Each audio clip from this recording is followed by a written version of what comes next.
kulanti habboon saaxiibayaal idilhaantiin baa halkani waa janaalkeena xubinta wararka haddaad ku cusubtay walal macaan channelka subscribe saar like-na saar muuqaalkan haddaba saaxiibayaal waxaan ka hadli doonaa maanta fanaanada caanka ah Xamdi Biran fanaanada kaliya barihii ugu dambeeyay masraxadda fanka shaashada buuxa kula soo baxday ee Xamdi Biran oo nin Turkiya xidhiidh ay wada yeesheen maxaa ka jira in arooskooda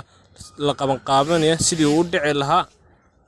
inkastoo ay barihii ugu dambeysay ay ku sugneen waddanka Turkiga gaar ahaan magaalada Istanbul haddaba baraha bulshada ayaa waxa qabsaday sawiradan sidoo kale dadka u hambalyeynaya qaar ayaad ku dhex arkaysaa gurubyada waaweyn sidoo kale baraha Facebook sidoo kale barta Instagram oo ku shaacisay xiriirka ay wada yeesheen haddaba arrinkan maxaa ka jira si maxaan uga hawlgalnay saaxiibayaal mowduuc muhiim ah iyo sidoo kale xogag dheeraad ah ayaan ku soo gudbin doonaa waxaan ka codsanaa marlaba saaxiib inaad nagu taageertay inaad channelka subscribe saartid like-na saartid muuqaalkan maadaama aan ka hadlayno xogag dheeraad ah iyo sidoo kale macluumaad aad u wanaagsan haddaba saaxiibayaal fanaanada caanka Xamdi Biran barihii ugu dambeysay waxay ku soo shacbaxday sidoo kalena aad ugu sii qarxay laba heesood kadib markii ay Mursal Muuse ay soo wada saareen heesaha gabi ahaan lagu tilmaami karo ee qabsaday 1 week 1 million sidoo kale heesahan ayay sidoo kale dad badan ku barteen inkastoo barihii ugu horeysay intay soo shacbaday aan xaaladda fanka ay ka yara fadhiisatay laakiinse barihii ugu dambeeyay sidoo kale bilahan aan oran karno ayay waxa qabsatay shaashadaha fanka sidoo kale iyadoo qabsatay masraxa haddaba saaxiibayaal aan xogta u soo noqon rasmiga ayaa waxa in ay iskuursadeen maxaa ka jira ninka Turkiyaanka ah ay sawirada la soo galisay kadibna ay baraheeda bulshada ku faafinaysa iyadoo sidoo kale ku soo qoraysay sawirro iyo sidoo kale qoraallo aad u dhaadheer kaasoo ka mid yihiin soo dhaweeya xaajigayga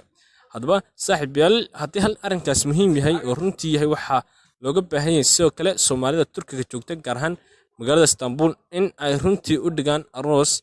la yaab leh ama sidoo kale arooskan loo qaba qaabin doono mid heer caalami ah waa sidoo kale waa fanaanadii la soo kara waayahan ugu dambeysay ee guursatay soo bandhigta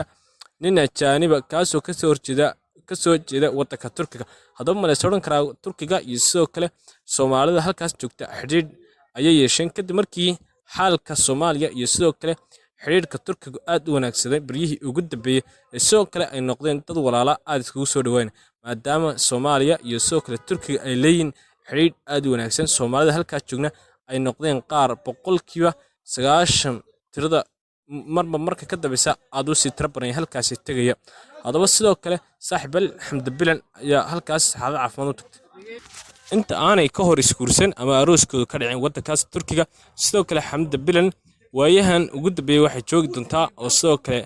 ana laga yaabaa ay ku soo noqon magaaladii hore ee ka soo kicintay kadib taani marka hore iman Hargeysa ilaa Istanbul aanay marin in ay Muqdisho timaado ayaa laga rajeynayaa waqtiyada soo socda sidoo kale laakiinse arrinka hadda taagan ayaa ah in xaajigaas iyo sidoo kale halkaas uu ka dhacay guurkooda waxaan leenahay Ilaahay niga dhigo kuwii ubad khayr qaba isku dhala diinta islaamkana u gargaara labada wadan ee kala soo jeedaan aad ka kala soo jeedaana anfaca haddaba saaxiibayaal intaas ayaan ku soo koobaynaa barnaamijkii aan niga diyaarinay saaxiibayaal ee baraha bulshada saameynta ku yeeshay iyo sidoo kale fanaanada Xamdi Biran intaan muuqaal kale xiiso leh ku kulmayna saaxiibayaal wax niga tagay haylaawina channelka inaad subscribe saartaan like-na saartaan muuqaalkana sii share gareysaan oo la wadaagtaan asxaabtiina baraha bulshada nigu jirta gaar ahaan kuwa Facebook iyo sidoo kale WhatsApp aad ku share gareysaan si uu si gaadho